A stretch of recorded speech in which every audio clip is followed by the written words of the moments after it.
समझिए, शहनवाज की जो पत्नी है उसको अब ढूंढा जा रहा है। शहनवाज की पत्नी का कितना बड़ा रोल है ये अब मैं आपको बताने जा रही हूँ, क्योंकि जो शहनवाज की पत्नी है वो कितनी खूंखार थी और इसे खूंखार बनाया गया था। ये जो दहशत की मरियम मिस्ट्री है, समझिए, अलीगढ़ में बसंती पटेल से शहनवाज पहली बार मिला था, वहीं इनकी दोस्ती हुई थी। बसंती पटेल का इसके बाद इसने ब्रेन वॉश किया और उसके बाद उसका धर्मांतरण करवा दिया गया।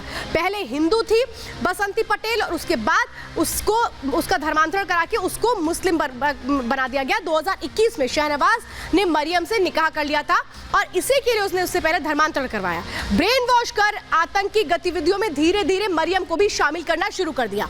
मरियम शहनवाज के साथ उन जगहों पर गई जहां पर रेकी की गई थी ब्लास्ट के लिए। शहनवाज के साथ मिलकर बकायदा उसने आईईडी भी तैयार करना सीख लिया था। स्पेशल सेल की रडार पर इस वक्त मरियम आ चुकी है और मरियम को ढूंढा जा रहा है। और आइए अब आपको बताती हूँ, दरअसल यहाँ पर दो रिजवान नाम के शख्स हैं और ये दोनों आतंकी हैं। एक को गिरफ्तार कर लिया गया है तो एक को पकड़ने की कोशिशें जारी हैं। ये जो तीन तस्वीरें आप देख रहे हैं तीनों आतंकी हैं और ये देखिए जो मोहम्मद शहनवाज है ये इस वक्त गिरफ्तार हो चुका है, जिसके जरिए बड़े खुलासे हो रहे हैं। 3 लाख रुपए का इनाम था। अब ये दूसरा जो आप शख्स देख रहे हैं ये आतंकी है, ये रिजवान अब्दुल्ला है, इसके ऊपर भी 3 लाख का इनाम है। इसको अब तलाश किया जा रहा है।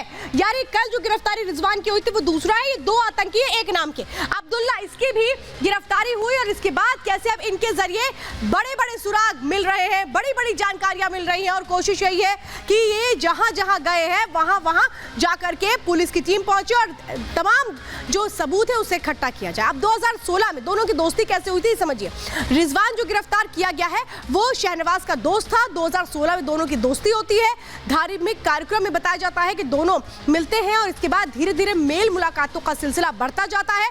दोनों बहुत गहरे दोस्त बन जाते हैं। शहनवाज एसआई के टेलीग्राम चैनल से पहले जुड़ा हुआ था और उसने रिजवान को भी अपने साथ जोड़ लिया और उसके बाद रिजवान से भी वही करवाने लगा जो वो खुद कर रहा था, क्योंकि इन सब को कहा जाता है कि जो युवक आपके साथ जुड़ रहे हैं उनको आतंकी बनाइए, आतंकी बनने की ट्रेनिंग दीजिए। दोनों ने मिलकर इसके बाद हिजरत की योजना बनाई थी।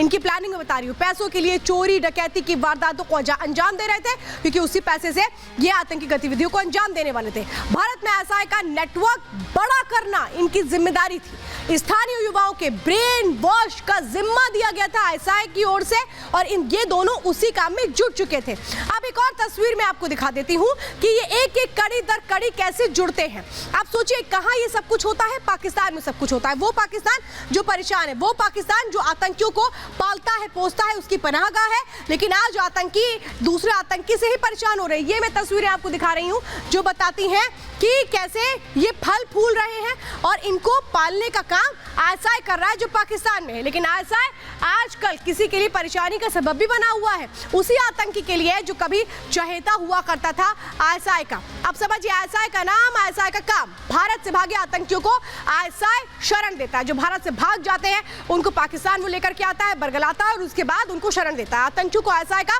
मुखौटा बना रहा है। आतंकी आईएसआई के नाम पर ब्रेन वॉश करते हैं युवाओं को माले गनीमत के लिए उकसाया जाता है। पैसा इकट्ठा करो, उसको आतंकी गतिविधियों में लगा दो। घरेलू कट्टरपंथी नेटवर्क साबित करने की कोशिश की जाती है। इसके बाद पाकिस्तान और आईएसआई को बदनाम ना किया जाए, इसके लिए ये पहले से ही इनको ये ट्रेनिंग दी जाती है कि अगर आप गिरफ्तार किए जाते हैं तो फिर आईएसआई का नाम नहीं लेना है, पाकिस्तान का नाम नहीं लेना है। ये है वो इनकी तैयारी।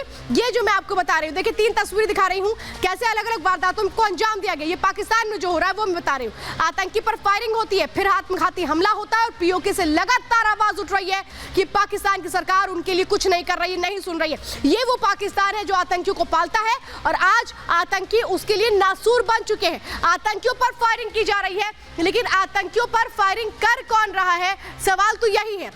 क्योंकि वहां पर जो हाफिज है उसका बेटा लापता है, तो उसका जो बहनोई है वो मर्डर उसका कर दिया जाता है। तो पाक में निशाने पर लश्कर तैयबा के आतंकी आ गए हैं। वो आतंकी जो दूसरों को मारा काटा करते थे, आज इनको मारा जा रहा है। कई आतंकियों की सरेआम हत्या की गई, वो एक एक तस्वीरें सामने आ चुकी हैं। वो बता रही हैं कि क्या हश्र हो रहा है अब इन आतंकियों का पाकिस्तान में। हाफिज के राइट हैंड मुफ्ती कैसर का भी मर्डर कर दिया गया, गोलियों से भून दिया गया। कई दिनों से जो बेटा है हाफिज का कमालुद्दीन, वो भी लापता चल रहा है। उसको ढूंढने की कोशिश है लेकिन कहीं मिल नहीं रहा है, 26 सितंबर से गायब है।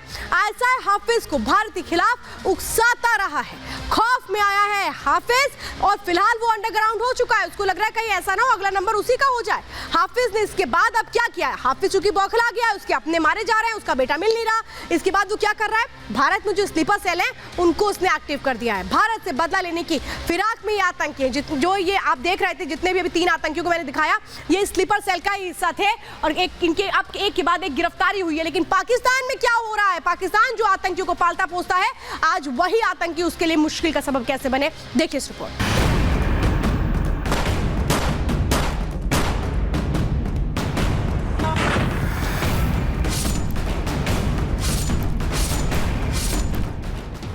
दिल्ली में आईएसआई के आतंकी गिरफ्तार हुए तो एक बार फिर से आतंकिस्तान बेनकाब हो गया, साथ ही बेनकाब हुआ है आईएसआई और आईएसआईएस के नाम पर खूनी साजिश रच रहा था।